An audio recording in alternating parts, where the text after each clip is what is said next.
अर्थमंत्री निर्मला सीतारामन यांनी आज जो काही अर्थसंकल्प सादर केला तो शेती क्षेत्राच्या दृष्टिकोनातून अत्यंत निराशाजनक आहे. पोकळ घोषणा, मोठमोठ्या वल्गना, आत्मनिर्भरसारखे शब्द याच्या व्यतिरिक्त या अर्थसंकल्पामध्ये काहीच नाही. रासायनिक खताच्या वाढत्या किमती आणि त्या किमती नियंत्रित करण्यासाठी खतावरच्या सबसिडीमध्ये वाढ करण्याचं काही निर्णय घेतलेला या अर्थसंकल्पामध्ये दिसत नाही. त्याचबरोबर साखर उद्योग असेल, अन्न प्रक्रिया उद्योग असेल, यासाठी विशेष सवलती काही नाहीत. एका बाजूला उत्पादन खर्च वाढत चाललेला आहे आणि त्या उत्पादन खर्चावर नियंत्रण करण्यासाठी म्हणून काय उपाययोजना करण्याची आवश्यकता आहे, ती उपाययोजना या अर्थसंकल्पामध्ये कुठंच दिसत नाही. डाळीच्या बाबतीत आत्मनिर्भर करण्याची वल्गना केली जाते, परंतु मोठ्या उद्योगपतींना डाळ आयात करण्यासाठी परवानगी दिली जाते. मग या धोरणाचा उपयोग काय? डाळ असो किंवा तेलबिया असो, या बाबतीत जर का आत्मनिर्भर करायचं असेल तर खऱ्या अर्थानं हमीभावाचा कायदा करून दिला पाहिजे.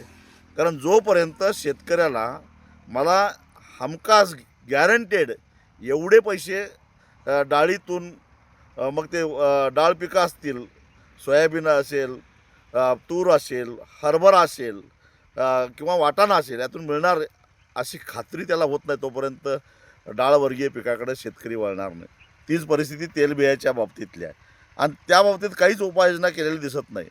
किसान क्रेडिट कार्ड 3 लाखावरनं 5 लाख रुपये केले, परंतु कर्ज वाढवून काय उपयोग? आधीच शेतकरी कर्जबाजारी झालेला आहे आणि ज्यांना खरोखरच कर्जाची आवश्यकता असते, या किसान क्रेडिट कार्डामध्ये 12 महिन्याच्या आत कर्ज परत करावं लागतं, तरच 0% व्याजाचा फायदा होतो. परंतु केळी आणि ऊस पिकवणाऱ्या शेतकऱ्यांना 12 महिन्यामध्ये कर्ज परत करणं शक्यच नाही. मग ह्या योजना नेमक्या कुणासाठी आहेत, कशासाठी आहेत? साखर उद्योगाच्या संदर्भामध्ये काहीच नाही. रासायनिक खताच्या किमती नियंत्रित करण्यासाठी काहीच उपाययोजना नाही. अन्न प्रक्रिया उद्योगासाठी काहीच नाही.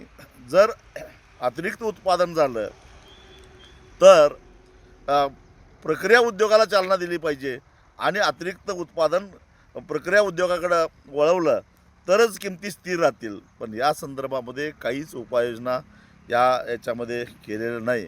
त्यामुळं जरी मोठमोठ्या वल्गना केल्या असल्या तरी शेती क्षेत्राच्या दृष्टिकोनातून हा अर्थसंकल्प अत्यंत निराशाजनक आहे. एका बाजूला इथेनॉलचं उत्पादनाकडे वाढ करायचं सरकार संकल्प करतं आहे, पण इथेनॉलच्या किमती वाढवून देत नाही. त्याचबरोबर साखरेचा जी बेसिक किंमत आहे ती वाढवत असताना सरकार कचरतं आहे. मग एकूणच उद्योगाला चालना कसं मिळेल, रोजगार कसा तयार होईल, हा सगळा अनुत्तरित प्रश्न आहे. कापसाच्या बाबतीतही तेच आहे. जर नवनवीन तंत्रज्ञान कापसात आणायची भाषा करता, तर मग बीजी कापसाला देशामध्ये आणायला बंदी का? आणि त्याच बीजी कापसापासून तयार झालेलं सर्किट तेल मात्र परदेशातून आयात होतं.